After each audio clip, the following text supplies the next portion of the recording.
Nessa aula de Geografia, eu vou iniciar a primeira parte da unidade Principais Espaços Agrários Mundiais.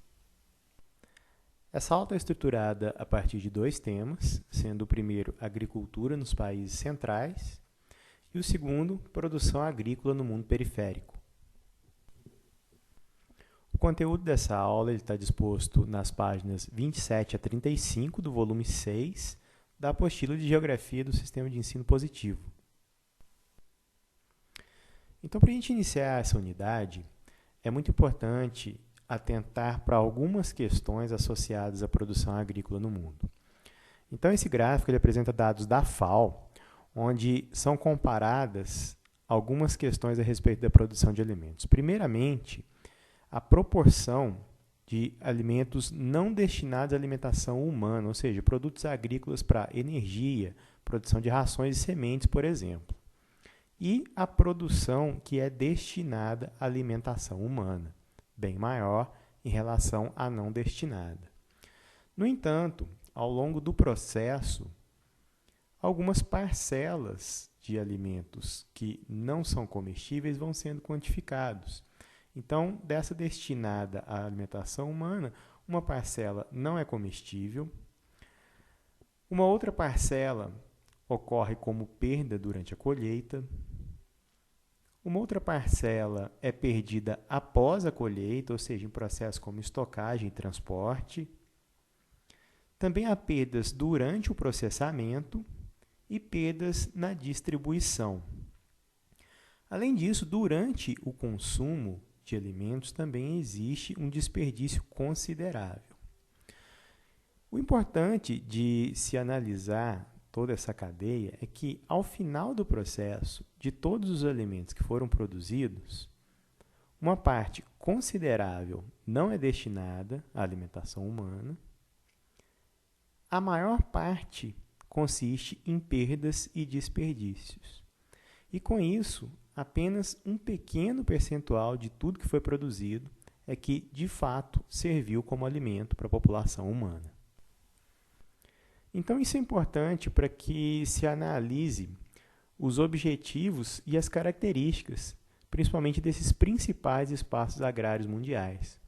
Porque, com isso, se consegue identificar as características da produção agrícola em países centrais, que são diferentes das características de países periféricos. Se consegue estabelecer relações entre os modelos adotados em cada local.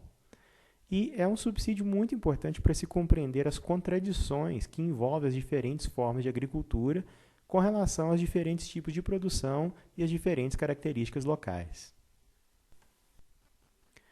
Assim como todo processo produtivo, os espaços agrários não são diferentes, ou seja, eles têm atualmente uma influência muito grande do processo chamado globalização.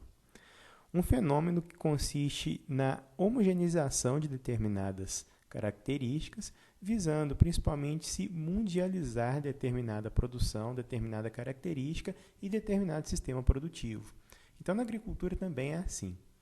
E como isso ocorre? Ocorre principalmente a partir do estabelecimento de cadeias produtivas e da integração de mercados. Então, o que se observa é que a territorialização da agricultura, ou seja, a forma como a agricultura está distribuída hoje no território, ela obedece a duas condições. Então, primeiramente, ela está associada às potencialidades, que são condicionadas por atributos naturais dessas áreas produtivas, mas também, principalmente associado à globalização, ela tem uma territorialização associada às relações comerciais de um mercado que é muito lucrativo, principalmente por estar associado à produção de alimentos, algo indispensável à sociedade humana. Então, primeiramente, fazendo uma análise da agricultura realizada em países centrais, vamos analisar a situação dos Estados Unidos da América. Os Estados Unidos são um dos maiores produtores agrícolas do mundo. E a agricultura praticada lá, ela é voltada principalmente para o abastecimento do mercado interno, mas também existe uma grande ênfase na geração de grandes excedentes que são destinados à exportação. Os espaços agrários dos Estados Unidos eles refletem, na verdade, o expressivo desenvolvimento econômico e tecnológico do país, já que há uma agricultura muito voltada para a grande produtividade e muito tecnificada em praticamente dos seus níveis. Então, esse mapa dos Estados Unidos ele mostra algumas características físicas que são preponderantes para se analisar a forma como a agricultura é praticada lá. Então, esse mapa mostra a bacia hidrográfica de dois grandes rios, um afluente do outro, então o rio Mississippi e o rio Missouri. A importância desses rios é que eles estão localizados em uma grande bacia hidrográfica de regiões planas, quer dizer, com altitudes muito baixas e, consequentemente, grandes planícies que são favoráveis à agricultura mecanizada. Então, com isso, em toda essa região dos Estados Unidos, existe uma potencialidade muito grande para a prática da agricultura mecanizada. Os Estados Unidos também são privilegiados no sentido de agricultura por ser um país muito grande, um país de dimensões continentais e, em função disso, abrigar uma grande diversidade climática.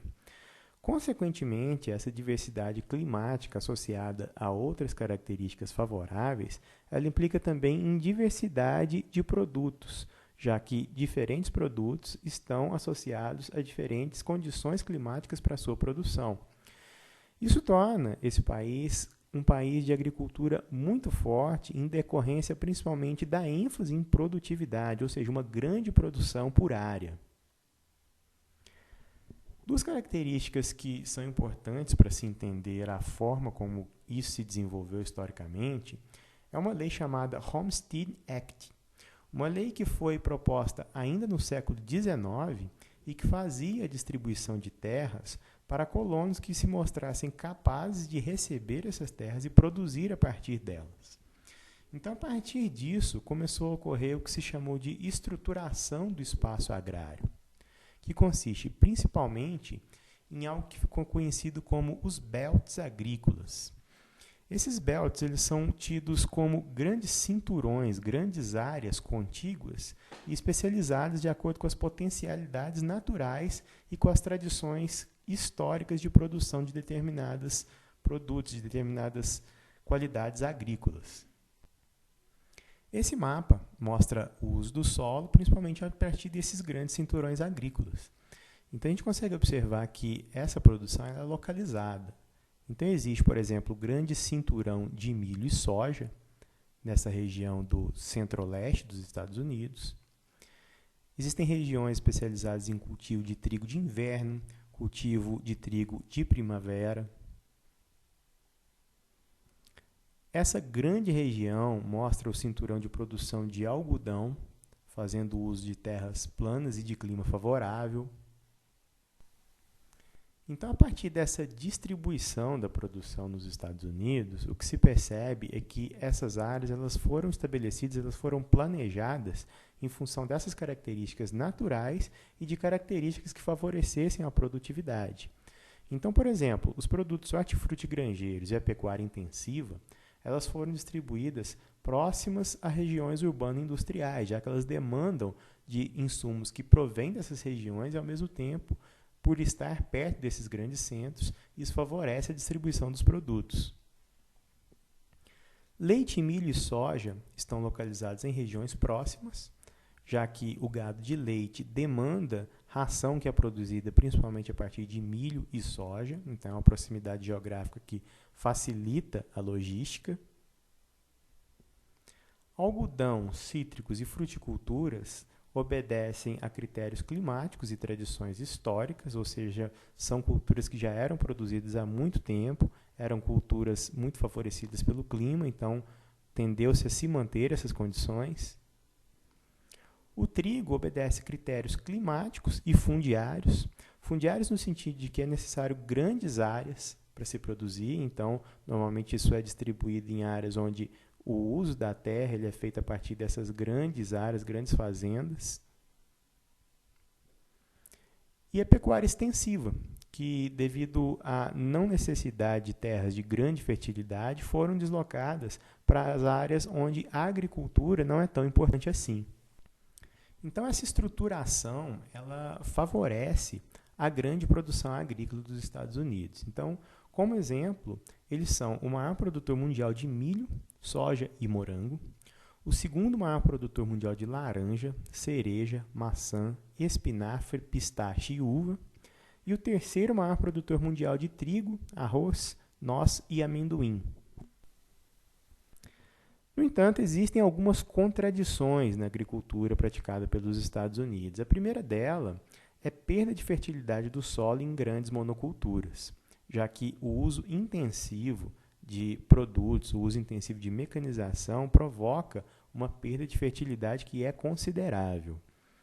Então, para isso, é uma agricultura muito dependente de fertilizantes químicos e plantas geneticamente modificadas, principalmente a essa condição de perda de fertilidade.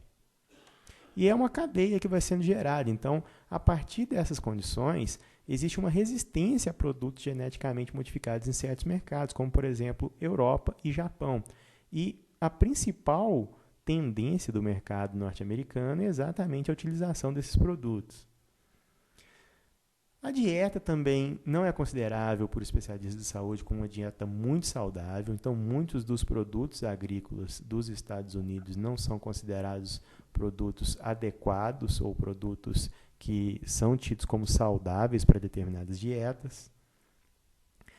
E a concentração fundiária também é um problema importante, já que grupos de empresas transnacionais detêm uma grande fatia dessas áreas produtivas. Então, essa concentração fundiária pode gerar problemas, principalmente a partir do esvaziamento populacional do espaço rural e a alta urbanização de determinados centros. Na Europa, é uma agricultura bastante diferenciada da agricultura que é praticada nos Estados Unidos. Ela começa por ser uma agricultura tradicional e fortemente associada a pequenas e médias propriedades. Muitas vezes se utiliza também alta tecnologia. No entanto, a administração e mão de obra familiar ainda é muito característica da agricultura praticada na Europa. Existe uma tendência na agricultura europeia atualmente de se utilizar fazendas que são tratadas como fazendas multifuncionais. Isso consiste em subsídios para desenvolvimento de outras atividades nessas fazendas, além de atividades de produção, como, por exemplo, preservação ambiental, paisagística ou manutenção de características culturais associadas também ao turismo rural. As exportações da agricultura europeia são bastante significativas, elas atendem a determinados mercados fora do continente europeu.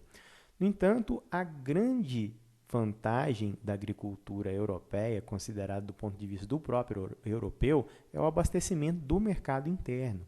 Então, é uma produção voltada principalmente para o abastecimento das localidades que produzem esses alimentos, mas também das localidades vizinhas dentro do próprio continente europeu. E existe, na agricultura europeia, grandes restrições ao cultivo de plantas geneticamente modificadas, sendo que poucas dessas plantas são autorizadas a serem cultivadas no território europeu.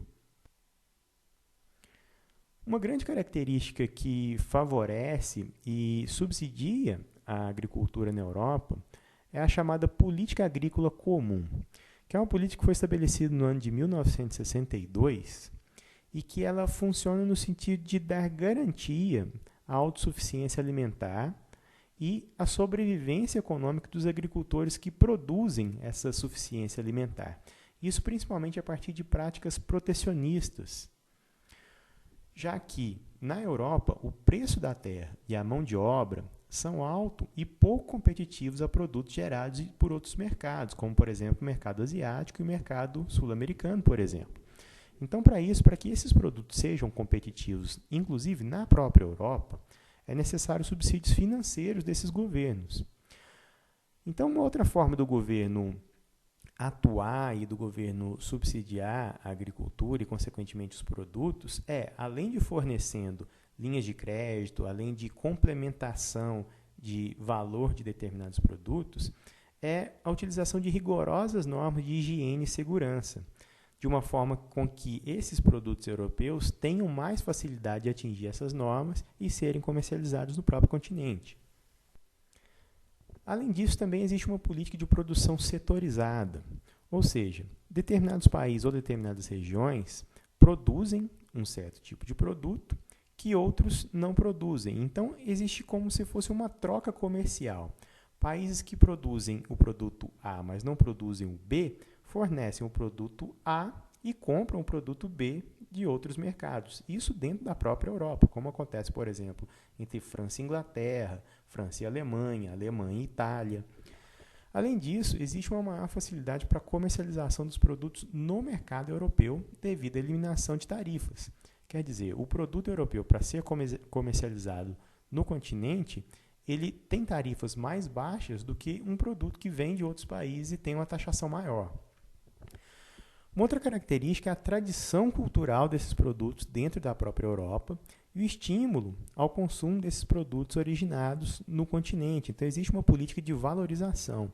Não só a valorização financeira, a valorização fiscal, mas também uma valorização cultural muito grande. Com isso, passou-se a se adotar também um critério chamado indicação geográfica, que hoje em dia é um critério que existe em outros países e funciona no sentido de se valorizar produtos que são fornecidos a partir de determinadas regiões geográficas. Então, são produtos que conferem identidade a essa região justamente por carregar uma identidade geográfica. Então, esses produtos eles são de origem a locais específicos e eles utilizam muitas vezes métodos tradicionais, tanto métodos tradicionais de cultivo, métodos tradicionais de pastoreio, quanto métodos tradicionais de produção. Para ser considerado um produto de indicação geográfica, eles têm que ter determinadas regulamentações que são específicas para cada produto, mas com isso existe uma valorização muito grande, valorização tanto econômica quanto valorização cultural, justamente por estar vinculado a essas regiões de produção. E esses produtos eles têm grande valor comercial. Grandes exemplos disso são queijos produzidos em diferentes regiões, então queijos que são produzidos em determinada região da Itália, ou da França, ou da Bélgica, ou da Holanda, são produzidos exclusivamente nessas regiões. Então, isso confere uma identidade e um valor comercial, da mesma forma como ocorre com vinhos. Então, o vinho de Portugal é diferente do vinho francês, que é diferente do vinho italiano, e dentro desses países, a produção também obedece a critérios dentro de cada região, dentro de determinados vinhedos, a partir de algo que é chamado terroir, que é aquilo que é associado ao produto como um valor agregado por clima, por solo ou até mesmo pela forma de produção. Falando de outros países do mundo desenvolvido, então eu vou passar por alguns exemplos. Primeiramente, o Canadá, que apesar das grandes limitações impostas pelo clima, já que é um país muito frio, ele possui uma expressiva produção de cereais ao longo principalmente da fronteira meridional, ou seja, da fronteira sul, próxima à região dos Estados Unidos. O Japão, apesar de ser um país com poucas áreas disponíveis, devido ao seu território ser muito montanhoso e com áreas vulcânicas que inviabilizam a agricultura, ele tem uma agricultura com grande aproveitamento de espaço e alta produtividade, a ponto de ter exemplos de grandes edifícios que são realizados em grandes cidades, eles localizados em áreas com produção limitada, eles são utilizados no sentido de se produzir alimentos em condições climatizadas, justamente para abastecimento local e de algumas culturas que não são adequadas para a produção devido à pouca territorialidade. Então, com isso, o Japão se torna um país que utiliza uma grande tecnologia, mas também algumas condições tradicionais. Então, essa agricultura japonesa ela é muito representativa no sentido de ser autossuficiente no plantio de arroz e de legumes, que constitui a base alimentar do povo japonês. No entanto, apesar disso, a agricultura japonesa ainda é dependente da importação de outros alimentos, devido principalmente a essa limitação territorial. A Austrália e Nova Zelândia são dois países bastante emblemáticos, dois localizados na Oceania, por ter um destaque muito grande na agropecuária, principalmente a partir da pecuária de ovinos, quer dizer, de ovelhas. Então, tanto a carne desses animais como os subprodutos derivados deles são de grande importância a ponto de serem dois países exportadores. A Austrália, ela possui um clima desértico em boa parte do seu território. Isso inviabilizaria a agricultura. Ainda assim, ele é um país grande produtor de frutas e vinhedos, porém se concentra nas áreas localizadas ao sul, devido ao clima mediterrâneo que favorece esse tipo de cultura. Israel é um território muito pequeno, é um país muito pequeno e parcialmente desértico, então ele não tem condições tão adequadas para a agricultura. No entanto, é um país com elevada produtividade de alguns produtos. Isso se deve principalmente à organização de algo que ficou chamado de kibbutz. Kibbutz, na verdade, são fazendas comunitárias e que funcionam em regimes de cooperativas. Então, essas fazendas, elas abrigam boa parte dessa produção a partir da agricultura em regime cooperativo e da utilização de tecnologia. Essa tecnologia, ela tanto é uma tecnologia de mecanização quanto uma tecnologia tecnificada. Então, um grande exemplo disso é a utilização de água do mar dessalinizada para a irrigação de determinadas culturas em territórios áridos. Já a agricultura praticada nos países do mundo periférico, ela tem características bastante diferentes dos países da região central, dos países desenvolvidos. Então, uma primeira análise que se faz é que esses espaços eles são profundamente marcados pelas estruturas das antigas plantations coloniais, ou seja, eles são influenciados por características como a predominância de latifúndios e expressiva concentração fundiária por parte de poucos produtores. Além disso, essa produção ela visa principalmente a exportação. Então, a prioridade produtiva da agricultura do mundo periférico é principalmente a exportação. E o que é rentável, muitas vezes, são grandes monoculturas.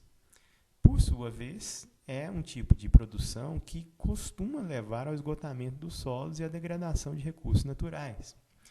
Em consequência disso, predomina a baixa qualificação de trabalhadores em áreas pouco mecanizadas, que, por sua vez, também gera como consequência trabalho em condições precárias e que muitas vezes ocorre a partir da contratação durante somente o período de colheita. Esses grandes latifúndios, eles têm uma característica muito peculiar, é que serem extremamente dependentes das demandas do mercado internacional. Então, com isso, a produção desses latifúndios ela é orientada por demandas alimentares de outros países, que na maioria das vezes são demandas completamente diferentes dos países produtores. Mesmo com a modernização, com a automação e o uso de tecnologias, isso não implicou na mudança do sistema fundiário no sistema de produção. Então, essas tradições monocultoras e exportadoras elas continuam marcantes nesses países e são influenciadas por grandes empresas transnacionais, que é uma característica relativamente nova se comparada àquela figura do grande exportador, do grande latifundiário detentor de terras. Então, associado a isso, hoje em dia é também muito representativo a figura das empresas transnacionais. Então, uma das principais estratégias de lucro desse sistema é a transformação de alimentos primários em produtos industrializados. Além disso, uma estratégia que é muito utilizada é a distribuição desses produtos por grandes cadeias de supermercados. Com isso, as decisões que são tomadas em toda essa cadeia produtiva, elas são feitas principalmente pelos principais compradores, pelos transformadores, que atuam no processamento desses produtos, principalmente no setor agroindustrial, e pelos distribuidores. Uma outra característica é que, nesse sistema, é muito comum a utilização de insumos que não têm ou que deixaram de ter aceitação em países centrais, onde a legislação e a fiscalização são mais rigorosas e, portanto, não permitem a utilização desses produtos. Esse quadro, disposto lá na página 34, ele mostra os produtos de destaque na agricultura do mundo periférico. Então, alguns exemplos que se pode tirar daqui é a soja, cana-de-açúcar e laranja no Brasil, trigo na Argentina, que é um dos principais exportadores mundiais, café e cacau na América Andina, na Colômbia e Venezuela, fruticultura, vinha e oliveiras na África Mediterrânea, cereais na China e arroz, sorgo, amendoim e chá. muitas vezes, nesse caso, utilizando o sistema de terraceamento devido às condições topográficas e hidrológicas que ocorrem principalmente na Ásia Meridional e no Sudeste Asiático. Então, a gente pode observar que muitas dessas produções, muitas dessas características estão associadas, além de condições locais de interesses comerciais, também algumas características geográficas. Uma outra característica da produção agrícola no mundo periférico é que muitos desses territórios agricultáveis ainda são cultivados de formas mais simples, com predominância de trabalho familiar e com pouca mecanização e utilização de tecnologias. Esse tipo de agricultura ele visa principalmente a subsistência e o abastecimento de mercados locais. Chamado de agricultura familiar ou agricultura camponesa, apesar da grande variação, podendo ser enquadrado em diferentes sistemas, muitas vezes essas características possuem características comuns. Exemplo disso é a alta representatividade para a produção de alimentos em escala regional, o que se torna fundamental quando se pensa principalmente em segurança alimentar, e que esse tipo de agricultura também recebe menos apoio institucional, tanto de financiamento quanto de apoio governamental, em relação ao agronegócio. Então, é uma comparação muito discrepante quando se observa o apoio institucional dado para as instituições do agronegócio e a agricultura camponesa. No entanto, a agricultura camponesa tem passado por um processo de aumento de importância e um processo de reconhecimento e valorização. Isso associado principalmente a algumas características. Então, essa agricultura camponesa ela trabalha a partir de grande quantidade de espécies de sementes, chamadas sementes crioulas, ou seja, sementes nativas, naturais.